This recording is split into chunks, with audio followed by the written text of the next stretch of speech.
Hi, it's Dr. Nsenga Burton from Need to Know with Dr. Nsenga. I am coming to you to let you know today that I am taking a little bit of a holiday break. So I'm going to see you in 2026. I have so enjoyed my time with you. But in the meantime, TonyTidbit is going to give you the best of Need to Know with Dr. Nsenga Burton. And so I wish you happy holidays. I wish you peace. I wish you all of your heart's desires that don't harm others. And I will see you in 2026. Stay safe, stay informed, and stay happy. A Black Executive Perspective now presents Need to Know with the award-winning hyphenated Dr. Nsenga Burton. Dr. Burton, what do we need to know? Good afternoon and welcome to Need to Know with Dr. Nsenga Burton. I am she. Today I want to talk to you about what is happening with our country. I'm coming to you today to talk about January 6th. It's just really sad when you have such a major event unfold. I mean, it really is a treasonous act at best. The fact that they can so easily describe the attack on New Orleans as a terrorist attack, but will not do the same for something as heinous and as harmful and as detrimental to our country as a January 6th treasonous act is just really unthinkable. Today, I want to talk about 47 and his bid to get rid of Lisa Cook, a in his attempt to get the Fed to cut interest rates, so that he's big beautiful bill makes better sense, and to also make his billionaires happy. And unfortunately, he does not realize this is not an episode of The Apprentice where he gets to just fire people arbitrarily. There are rules in place, and the Federal Reserve is an independent institution that is put in place to keep the wheels of power from crushing America and its economy. You may have been following the story of Adriana Smith, a young mother and nurse in Atlanta, Georgia, who unfortunately became brain dead. And when she became brain dead, was found to have been 9 weeks pregnant. The heartbeat bill, basically a law in Georgia that says fetuses have the rights of humans. She was forcibly kept alive versus the wishes of her family in order to have the baby. That's who you put in charge of our country. That's who you put in charge of our money. That's who you put in charge of your jobs, which you no longer have. Now, I'm an empath, so I don't want anybody to lose their jobs. Even white supremacists, please stay employed so you can leave me the hell alone. Stay over there, wherever you are. Stay over there. Keep your job. But the way that people are going about it, even if you do feel like you have to right the ship, you have to save money, you have to be innovative and think about other ways of doing or conducting government, this approach is not working. It's not working for the people that you're targeting, and it is not working for the people who voted you in. About, and I don't know when people became or started to care about crime in inner cities. But okay, you care. Crime is actually down in Washington D.C. by 30%. D.C. has a very international population. It used to be the chocolate city. We now call it the milk chocolate city because so many whites from all over the world and the country. I've met so many people from like Omaha and Idaho and places like that in D.C. So when we say diversity, equity, and inclusion, people are saying it's about giving unqualified Black people jobs because they are hoping and resting on the fact that your racism and your stereotyping of Black people will kick in. And unfortunately, it has. But this idea that Black people are somehow the only people in the DEI category is false. This idea that people who are in DEI category are somehow all unqualified and somebody is giving them something is false. As my Black father said, nobody white ever gave him anything. He grew up in segregated Virginia. And when I tried to believe in Santa, he wouldn't let us because what? Nobody white ever gave you anything.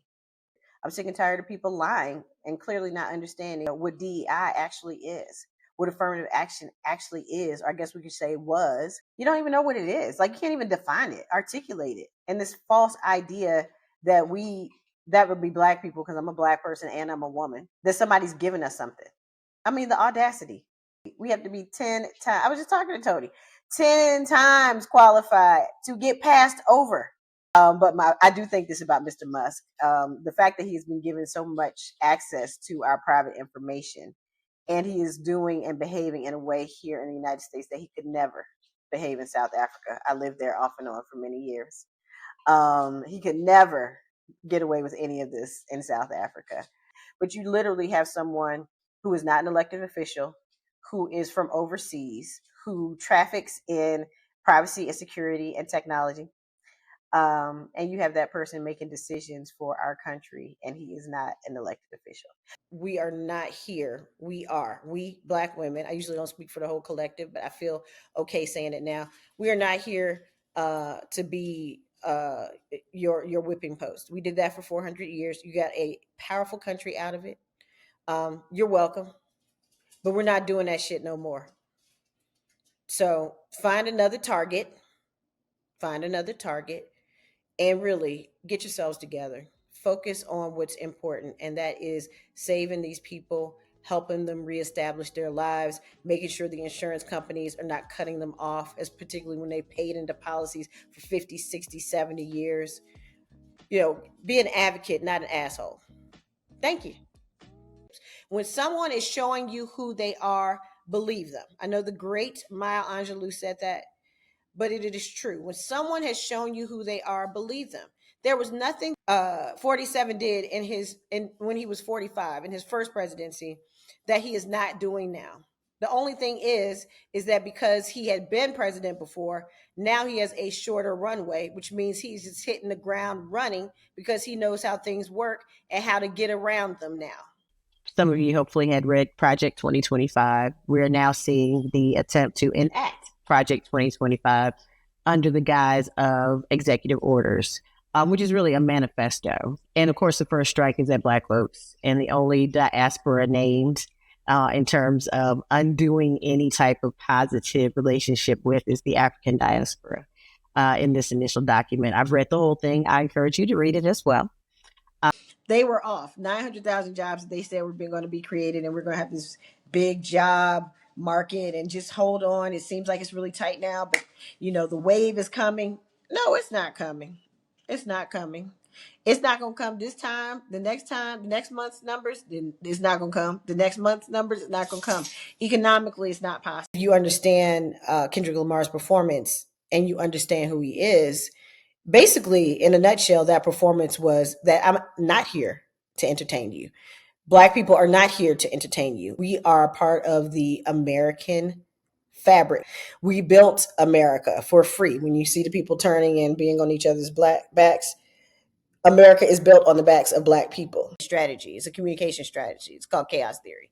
And it's when you put so much information and misinformation and disinformation out into the universe or into the media stratosphere that people are confused. They check out. They're stressed. They're like, oh, I can't watch TV anymore. I can't read another newspaper article. I can't go online anymore. I can't talk to my relatives. So they check out. And so the power continues to go unchecked. This usually happens in fascist societies, like fascist regimes. This is how they control their people. What I need you to know today is that we cannot continue to allow our children to be shot up. Like, we just cannot allow it. At my daughter's school, there was a warning last year because someone had called the school and threatened to kill all the kids. And this in no way, shape, or form is normal behavior. This is not something that we should be desensitized to. This is not something that we should expect. It's not okay. Not only is it not okay, it's not okay to pretend like you're praying for kids, pretend like you're sending your thoughts and prayers, and not do anything else about it. Just this time, he surrounded himself with people who will not challenge him, and who are going to just walk with him lockstep. So we got a Secretary of Education this time who doesn't know the difference between A1 and AI. But is making decisions about the use of AI in classrooms in the country. As you know, 47 appointed Linda McMahon a WWE, that is Worldwide Wrestling Executive, to to the post with no experience whatsoever. In fact, Linda McMahon was in the middle of a child sex abuse case brought by 5 of their former employees who were teenagers, and said that she and her husband, Vince McMahon, who had to step down subsequently because of sexual abuse and battery of women in his employment, that they turned a blind eye to the sexual abuse of some of the wrestlers when they were teenagers. So that is who was appointed to lead the Department of Education. Last night was a great display of beauty, excellence, Black excellence, as we like to call it, all the wonderful things. And while looking at all of this Black excellence, we're looking at all of this Black culture, this very, very public celebration and display of Black culture. Our institutions are being undermined. We are being erased from history books. Our books are being banned. What I need you to know is that Kamala Harris actually was prosecuting sex crimes. So all you people who keep going online talking about she put my cousin in jail, stop telling your cousin's business, because that means they probably were a sex offender. She also prosecuted environmental crimes. So those are the 2 groups of crimes that she prosecuted. Unless your cousin is a tree or something, you probably, if your cousin was out there burning down trees, starting fires and shit in California, and we know what that looks like, they probably went to jail. So this idea that she was just corralling Black men and throwing them in jail is false. And then the Black men who did go to jail needed to go to jail because, sexual crimes should be prosecuted. And those are the people we actually want in jail. His test of loyalty is if you will let me break the law, because he is a convicted felon. I want to remind people of that. People are like, can you believe? Yeah, you gave the criminal the keys to the United States. Yes, you did. A convicted felon. You gave them the keys to the United States. But then you're trying to act like you're surprised that he's breaking the law or he's not listening to judges. Right? When there hasn't been any consequence, none, to any of the things that he was found guilty of, and he hasn't paid a nickel on it. Today we'll be discussing a study that was released by the Pew Research Center. You'll have to have what is called a real ID in order to verify that you are a U.S. citizen in order to travel. But this is why it really matters now, because most women who are married have changed their names. The majority of U.S. women who get married change their last names. So their name is not going to be the same as it is on the birth certificate. Thus and so, if the requirements that your identification for your voter ID must match your birth certificate exactly, that means it's going to disenfranchise millions of women voters. When we fight for civil rights, we want civil rights for everyone, not just our own group. When we want people to do better and have better pay, it's not just for us. We want it for everyone. When we want people to have voting rights, it's not just for us. It's for everyone. And so when you see that being parsed out, and then even people trying to shame you. We got to keep it real. 300,000 Black women are unemployed right now. We are being targeted, as you can see what is happening with 47 and who he targets, right? Who he is eliminating, getting rid of. It is Black people in general, but mostly Black women, because Black women have actually done the work to get to where they are. They have the degrees, they have the experience, they have the leadership experience, they have the administrative experience. They've done amazing work. Unless your house is burned down and you don't have anything that you started with at the beginning of the day, shut the hell up. You have no idea what you're talking about. People think of slavery, I'm not sure why, as something bad. There would be no United States of America without slaves, like enslaved people. Without the slave economy, there would be no United States of America. So I am proud to be descendants of slaves in the United States. We literally built the strongest country in the world.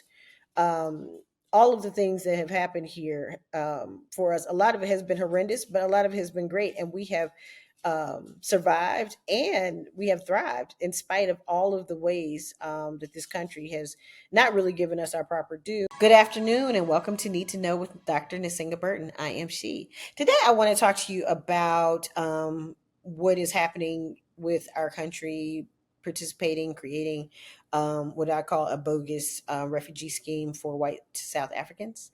It's because I actually lived off and on in South Africa for 8 years. So I do have experience living over there, and I am very familiar with the politics. And I've written extensively about South Africa for many years. I say all of that to say that this whole idea that the farmers are being, are fleeing violence is false. You can't just check out.